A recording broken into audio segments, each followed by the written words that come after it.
Topic is the social conditions under Mauryan Empire. So the main source and major source is Megasthanese Indica. Another source is Kautilya's Arthashastra. So these two are the important sources to study the Mauryan society. Maurya సమాజాన్ని అధ్యయనం చేయడానికి రెండు ప్రధాన ఆధారాల్లో ఒకటి Megasthenes రచించిన indica, మరొకటి కౌటిల్యుడు రచించిన అర్థశాస్త్రం అని చెప్పుకోవచ్చు. రైట్. మరీ ముఖ్యంగా మెగస్థనీస్ తన ఇండికాలో భారతదేశంలో సప్త కులాలు ఉన్నాయి అంటున్నాడు. ముఖ్యంగా ఒక సమాజం గురించి మనం అధ్యయనం చేయాలంటే ఆ సమాజంలో ఉన్న వర్ణ వ్యవస్థ కానీ, ఆ సమాజం యొక్క కుల వ్యవస్థ, వర్ణ వ్యవస్థ లేదా వర్గ ప్రాతిపదిక సమాజమా అనేది అర్థం చేసుకోవాలి. రైట్. సో అది కాస్ట్ బేస్డ్ సొసైటీనా, క్లాస్ బేస్డ్ సొసైటీనా, వర్ణ సిస్టమా లేదా కాస్ట్ సిస్టమా అనేది మనం అర్థం చేసుకోవాలి first of all. And the position of women is very very important. స్త్రీ స్థితిగతులు అనేది ఒక సమాజం యొక్క అభివృద్ధిని, ఒక సమాజం యొక్క ఉన్నతిని అధ్యయనం చేయడానికి సరైన కొలబద్ద. ఒక సమాజం అభివృద్ధి చెందిన సమాజమా లేదా ఒక సమాజం నీచ సంస్కృతికి సంకేతంగా ఉందా అని తెలుసుకోవడానికి ఆ సమాజంలో ఉన్న స్త్రీ స్వేచ్ఛ, స్త్రీ యొక్క స్థితిగతులు అనేటివి ప్రధాన కొలబద్దగా పనిచేస్తాయి. రైట్. అనంతరం ఆ సమాజంలో ఉన్న ఆచార వ్యవహారాలు, ఆ సంస్కృతి గురించి మనం చర్చించుకోవాలి. ఆచార వ్యవహారాలు, జీవన శైలి, ఆచార వ్యవహారాలు, ఆహారపు అలవాట్లు, వారి యొక్క వినోదాలు, అమ్యూజ్మెంట్స్ అంటుంటాం, తీరిక వేళల్లో వారు చేసే వారి యొక్క ప్రధాన అలవాట్లు, హాబీస్, వాటికి సంబంధించి మనం చర్చించుకోవాల్సిన అవసరం ఉంటుంది. ఇక్కడ ముఖ్యంగా మౌర్య సమాజానికి వచ్చేసరికి మౌర్య సమాజం వర్ణ ప్రాతిపదిక సమాజమా లేదా వర్గ ప్రాతిపదిక సమాజమా లేదా కుల ప్రాతిపదిక సమాజమా అనే విషయానికి వస్తే ముఖ్యంగా కౌటిల్యుడి అర్థశాస్త్రం ప్రకారం బ్రాహ్మణ, క్షత్రియ, వైశ్య, శూద్ర అనే 4 కులాలకు చెందిన వారు ఇక్కడ ఉన్నారు. రైట్. ఈ 4 కులాలు మౌర్య సమాజంలో స్పష్టంగా కనిపిస్తాయి. ఇవే కులాలు చతుర్కులాలు అంటాం. ఇవే చతుర్కులాలు మనకి మౌర్యుల యొక్క సామంతులైన శాతవాహనుల సమాజంలో కూడా కనిపించే ప్రధాన అంశంగా చెప్పుకోవచ్చు. ముఖ్యంగా మెగస్థనీస్ ఇండికా ప్రకారం సప్త కులాలు ఉన్నాయంటున్నాడు. Mauryan society was comprised of 7 caste according to Megasthenes Indica. But Megasthanes had a little confusion in identifying the difference between caste and profession, caste and occupation. కులము మరియు వృత్తికి మధ్యనున్న వ్యత్యాసాన్ని గుర్తించడంలో ఈ మెగస్థనీస్ విఫలం చెందాడని చెప్పుకోవచ్చు. ఎందుకు విఫలం చెందాడు అంటే మౌర్యులేక సమాజంలో మెగస్థనీస్ ఏమంటున్నాడు? సప్త కులాలు ఉన్నాయి అంటున్నాడు. అందుకే విఫలం చెందుతున్నాడు. ఉండేది 4 కులాలే. ప్రతి దాంట్లో బ్రాహ్మణ, క్షత్రియ, వైశ్య, శూద్ర అనే పదం అనేది మనకి వీరి యొక్క సమాజంలో కనిపిస్తూనే వచ్చింది. కానీ మెగస్థనీస్ ఇండికాలో మాత్రం సప్త కులాలు అంటున్నాడు. ఆ సప్త కులాలు ఏంటి అంటే అవన్నీ వృత్తులమ్మ, కుల వృత్తులు. ఆ వృత్తుల్ని కులాలుగా మార్చేశాడు Megasthenes. That was the main thing. Okay. So soldiers number 1.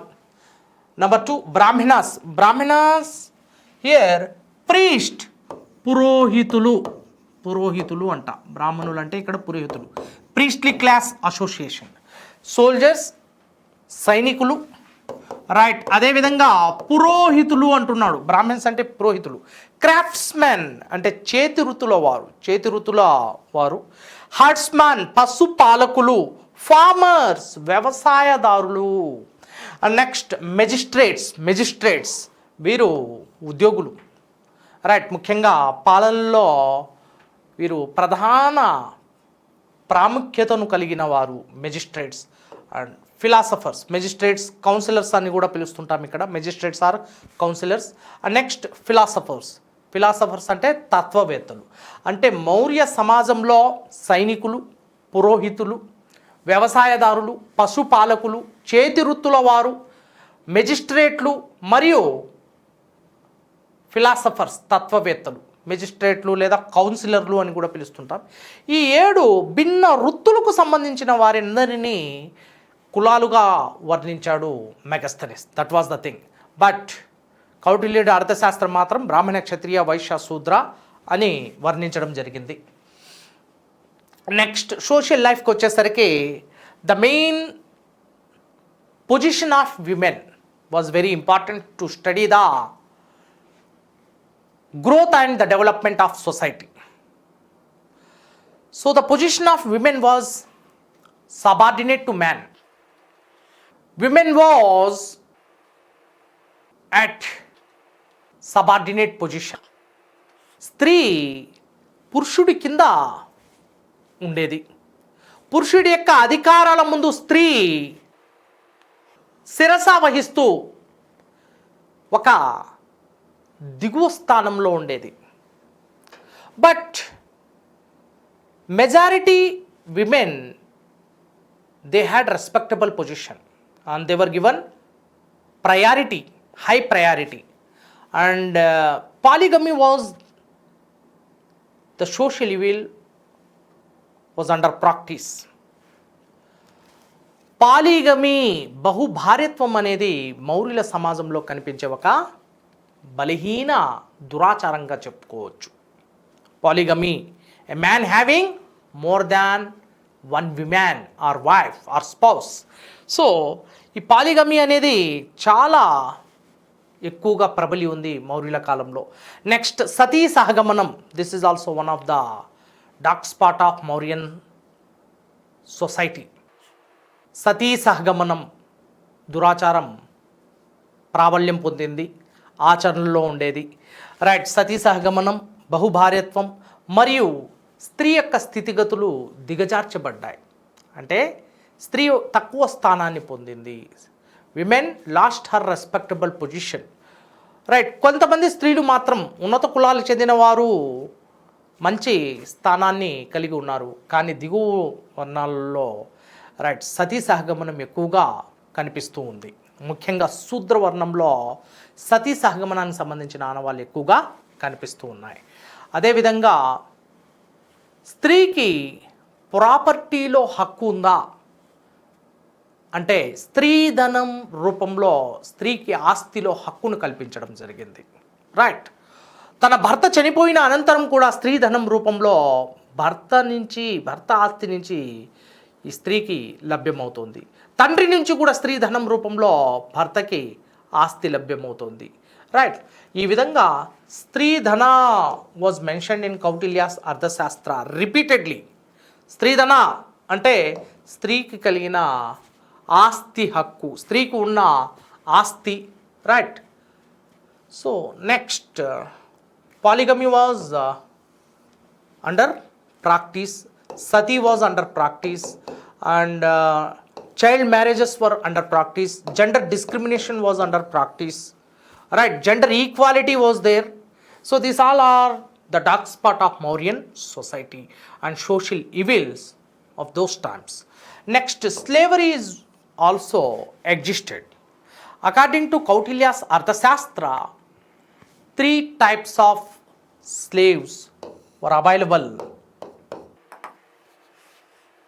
Through inheritance, వారసత్వం ద్వారా తండ్రి తర్వాత తనయుడు, తనయుడి తర్వాత మనవడు, అంటే ఒకే కుటుంబం నుంచి బానిసలు వచ్చేవారు వారసత్వం ద్వారా.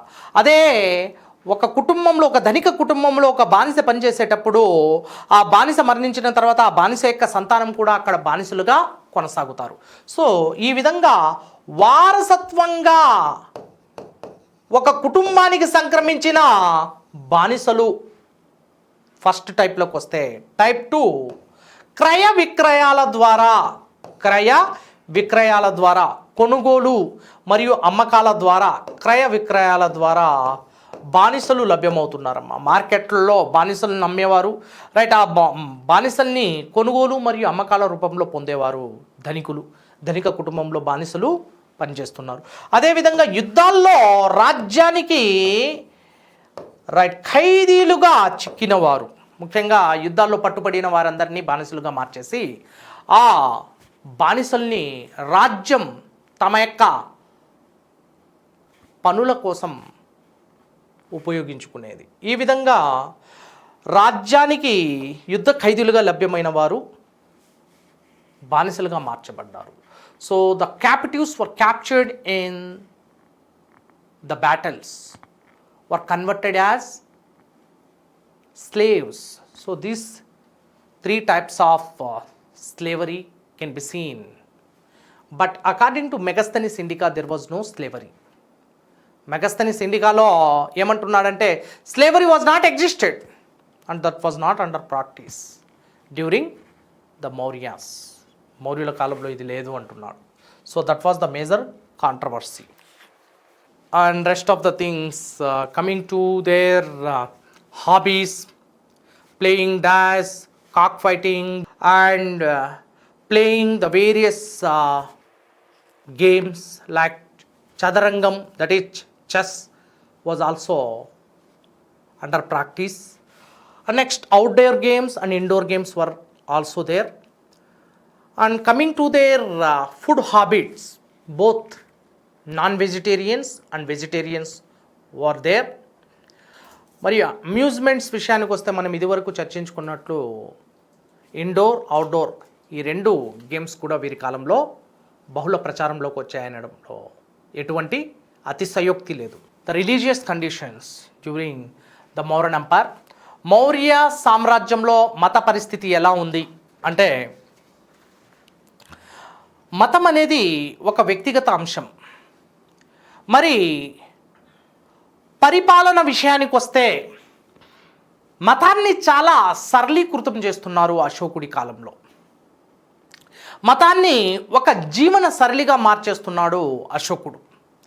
ముఖ్యంగా చంద్రగుప్త మౌర్యుని కాలంలో జైన మతం పూర్తి ఆదరణకు లోనవుతుంది.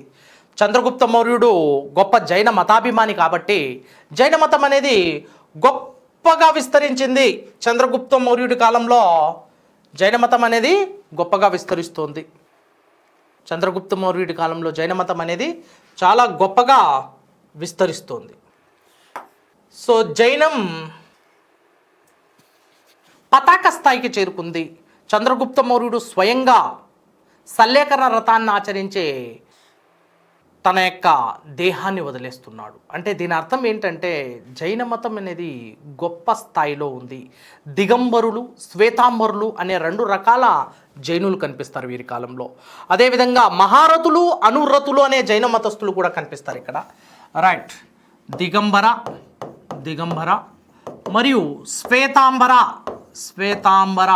శ్వేతాంబరులు అంటే వైట్ క్లాడ్ అండ్ దిగంబర అంటే sky Claude.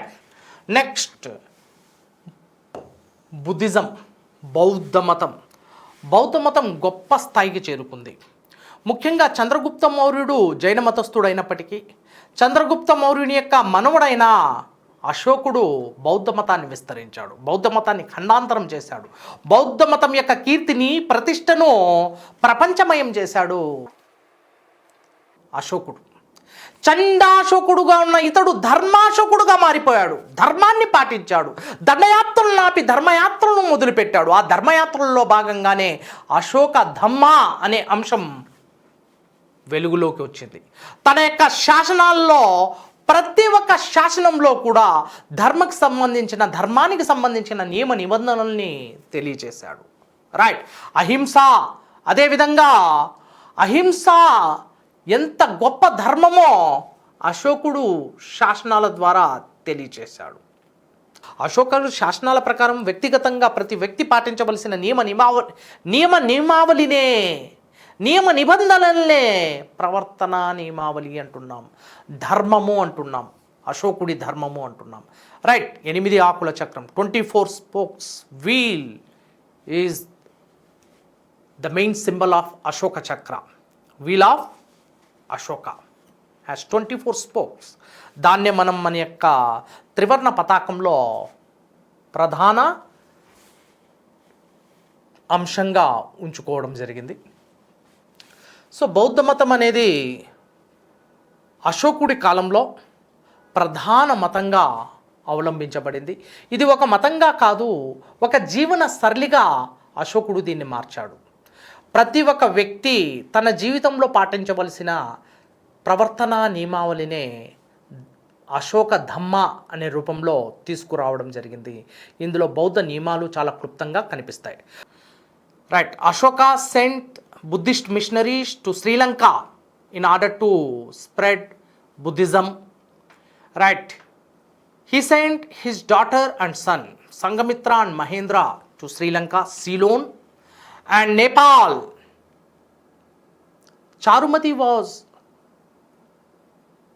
to Nepal.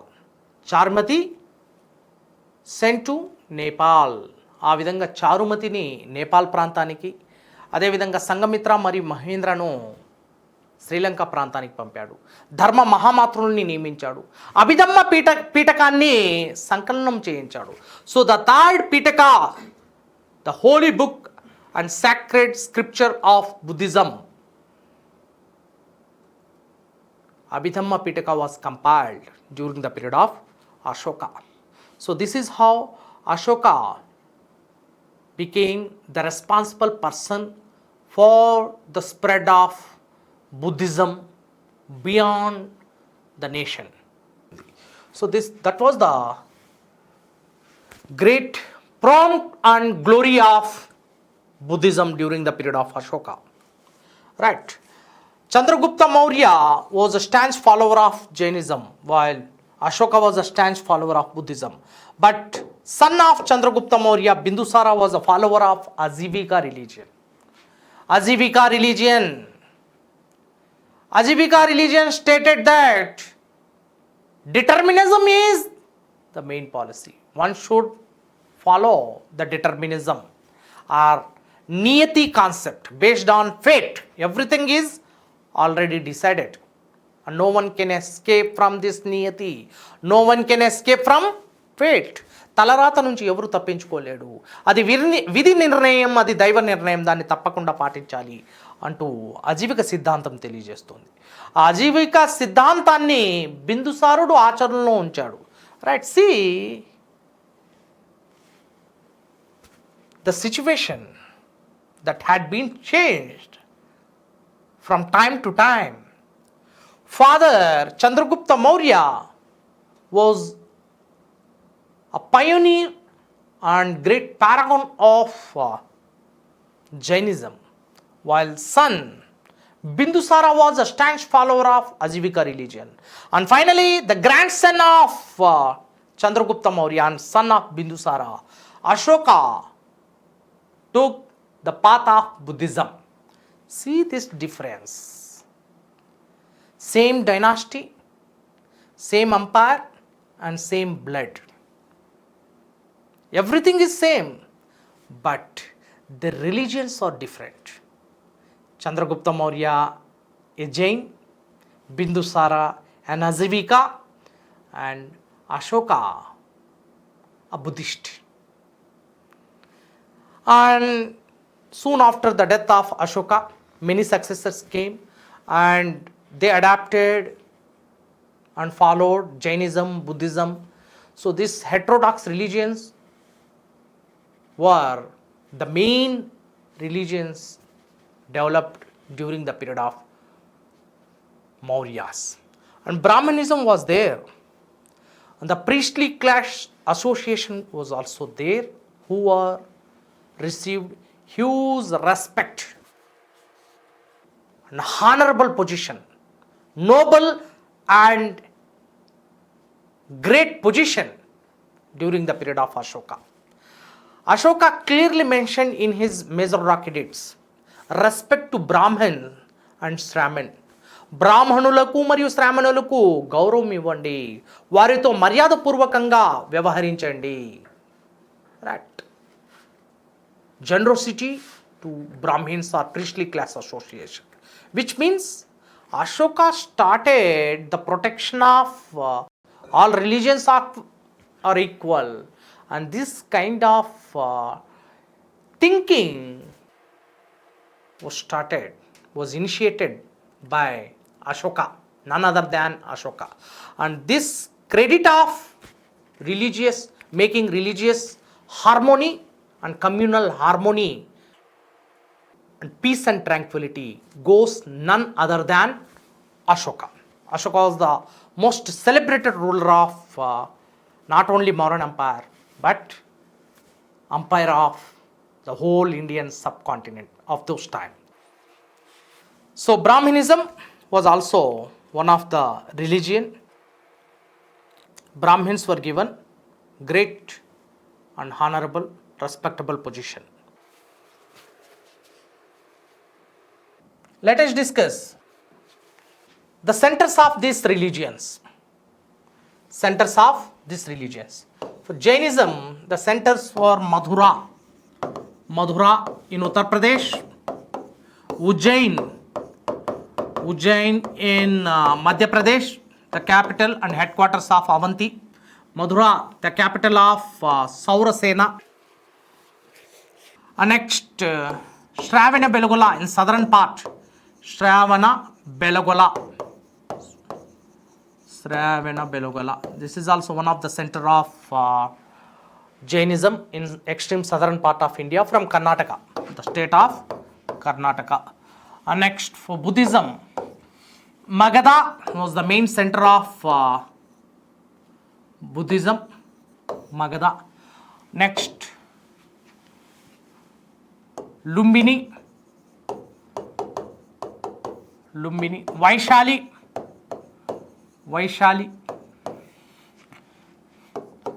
Kushinagar, Pataliputra, Rajagriha,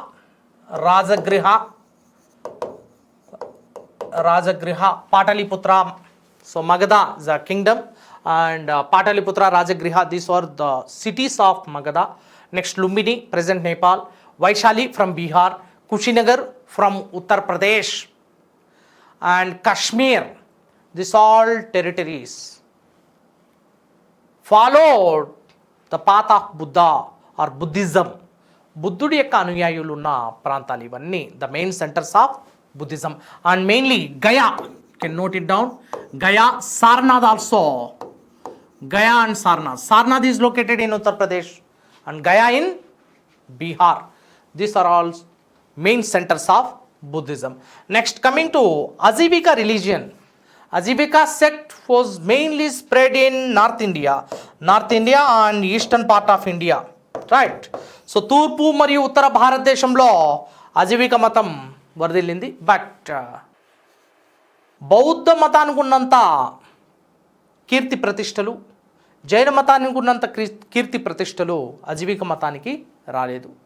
right, ఎక్కువగా ఆదరించబడలేదు. And coming to Brahmanism, the entire India. So మొత్తం ఉత్తర భారతదేశం నుంచి దక్షిణ భారతదేశం వరకు, తూర్పు నుంచి పశ్చిమం వరకు ప్రతి చోట బ్రాహ్మణిజం అనేది, పురోహిత వర్గం అనేది ఆదరించబడింది. బ్రాహ్మణ మతం అనేది ఉండేది. ముఖ్యంగా మౌర్యుల యొక్క సామంతులుగా రాజకీయ అరంగేటం చేసిన శాతవాహనులు కూడా బ్రాహ్మణ మతాన్ని గొప్పగా ఆదరించారు. బ్రాహ్మణ మతాన్ని, వైదిక మతాన్ని, వైదిక శాస్త్రాన్ని, వైదిక సాంప్రదాయాలను, సంస్కారాలను తూచా తప్పకుండా పాటించారు. మౌర్యుల అనంతరం కూడా ఇది గొప్పగా వర్ధిల్లింది. మౌర్యుల అనంతరం శుంగులు కూడా బ్రాహ్మణ మతాన్ని, వారు బ్రాహ్మణులు కాబట్టి బ్రాహ్మణ మతాన్ని గొప్పగా అద్భుతంగా వెలుగులోకి తీసుకురావడం జరిగింది. That was the status of religion during the time of Mauryas. Next, art and architecture. This is one of the important segment where we have to keep focus as much as possible. See here, the Mauryan art and architecture can be classified into two parts: court art and popular art. So popular art is an initiative and individual art, while court art is the art and architecture developed by or the royal patron or royal patronage by the kings. రాజుల ద్వారా ఆదరించబడిన కళనే court art అంటున్నాం.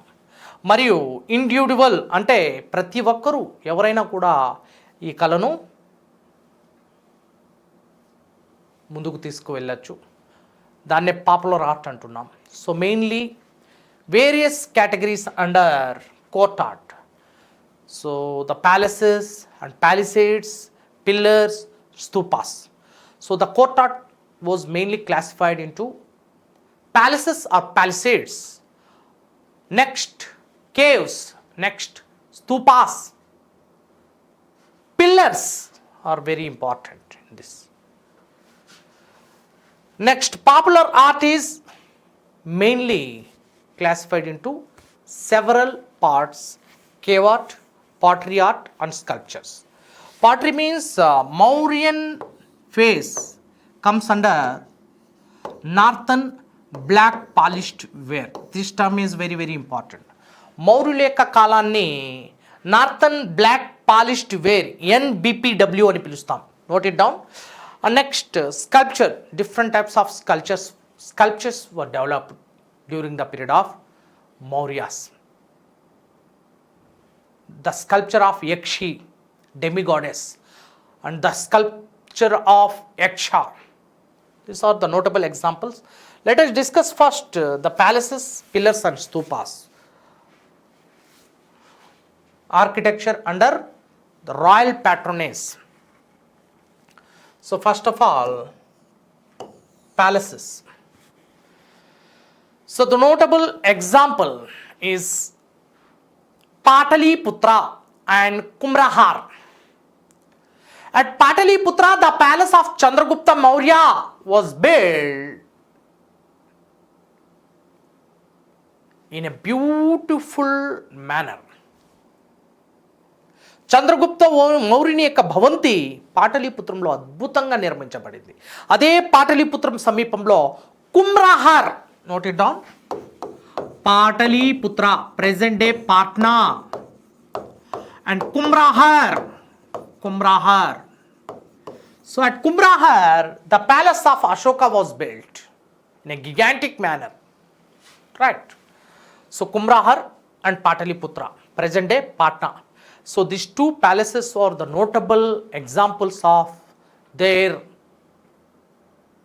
great monuments. వైభవోపేతమైన కట్టడాలకు అద్దం పడుతున్న రెండు భవంతులు, ఒకటి పాటలీపుత్రంలో, మరొకటి కుమ్రాహార్ ప్రాంతంలో. పాటలీపుత్రంలో చంద్రగుప్త మౌర్యుడు నిర్మించింది, మరియు కుమ్రాహార్లో అశోకుడు నిర్మించింది.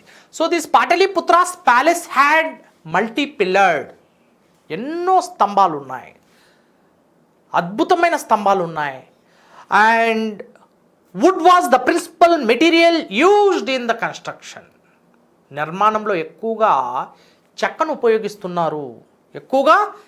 ఉపయోగిస్తున్నారు వీరి నిర్మాణాలలో. అదే కుమ్రహార్ ప్రాంతంలో కూడా multi pillared halls, right, wood was used as principal material and bricks are also the materials. And arch shaped monuments were created, arch shapes and domical shape monuments were created, right. అర్ధాండాకార arch ఆకృతిలో అద్భుతమైన నిర్మాణాలను చేపట్టారు మౌర్యులు. Next coming to the pillars. ఇక్కడి నుంచి ప్రశ్నలు తరచూ వస్తుంటాయి, జాగ్రత్తగా మనం గమనించాలి. పిల్లర్స్లో 4 parts ఉంటాయి. Pillars had 4 parts. Ashokan pillars had 4 parts. First one is short, second one is capital, abacus, and then capital figure. So note it down. First one is short, pillar short అంటాం ఈ భాగాన్ని. అంటే ఇది చాలా పెద్దగా ఉంటుంది, ఇలా కింద వరకు చాలా పెద్దగా, directly erected into the soil. లోపల నెలలోకి దాన్ని నాటి ఉంటారు లోపలికి, right, without any kind of basement or foundation ఏమీ ఉండదు, right. They are directly erected into the soil. And this short This is pillar shot. Was made up of red sandstone, and sometimes black stone was also used making these pillar shots, right? And these pillar shots are glassy in appearance and tapering in nature. Tapering in nature means decreasing in order from bottom to top.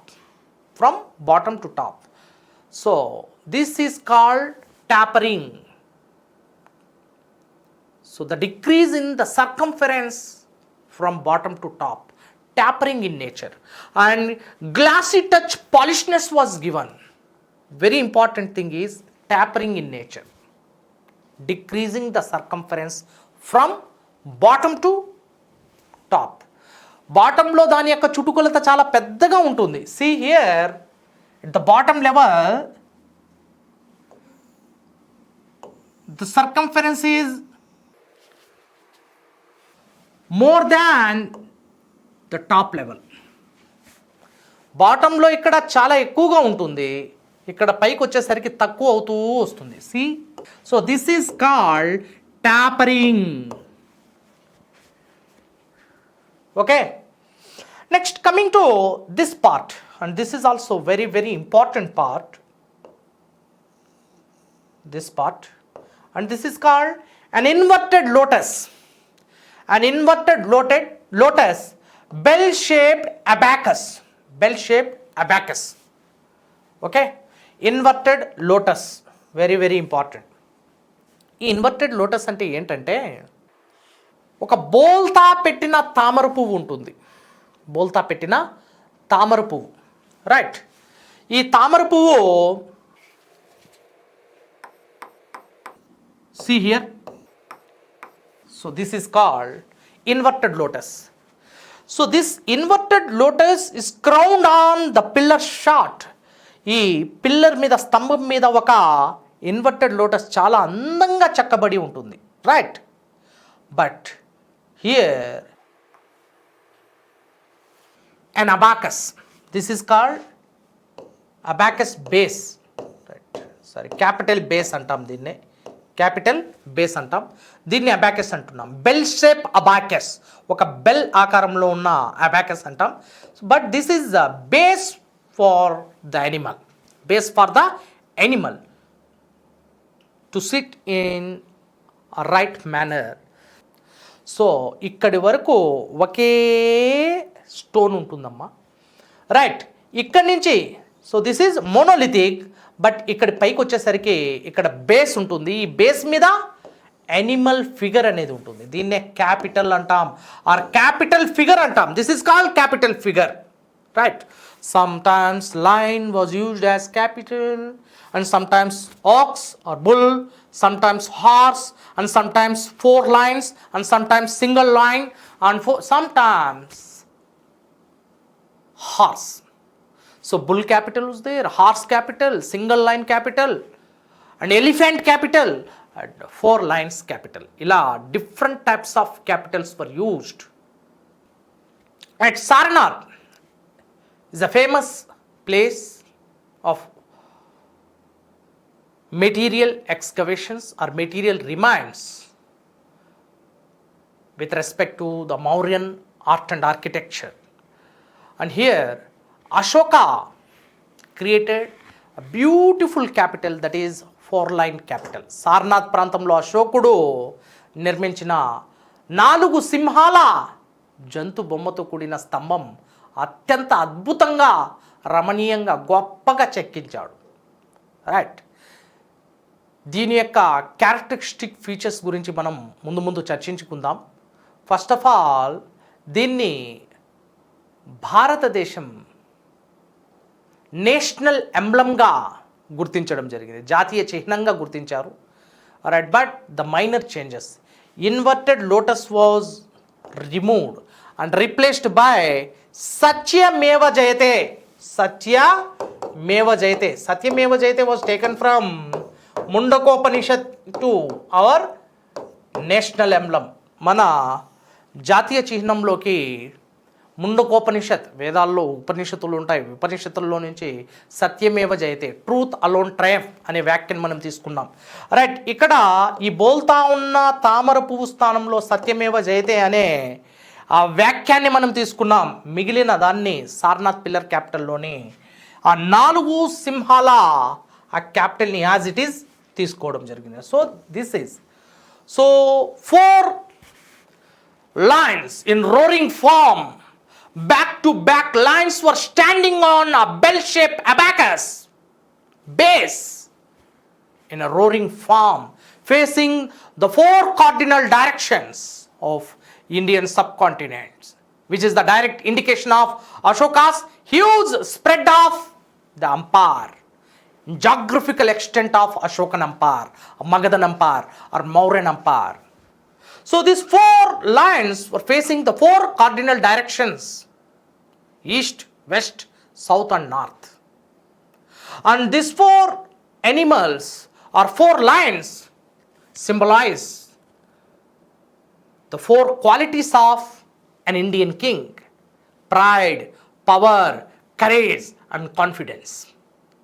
Atmaviswasam, ధైర్యం,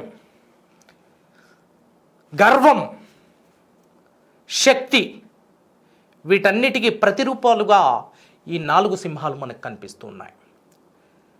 and here A circular shape base is beautifully carved out, and this base is separated. This base is separated from the pillar shaft, but attached with the iron rods with the animal capital.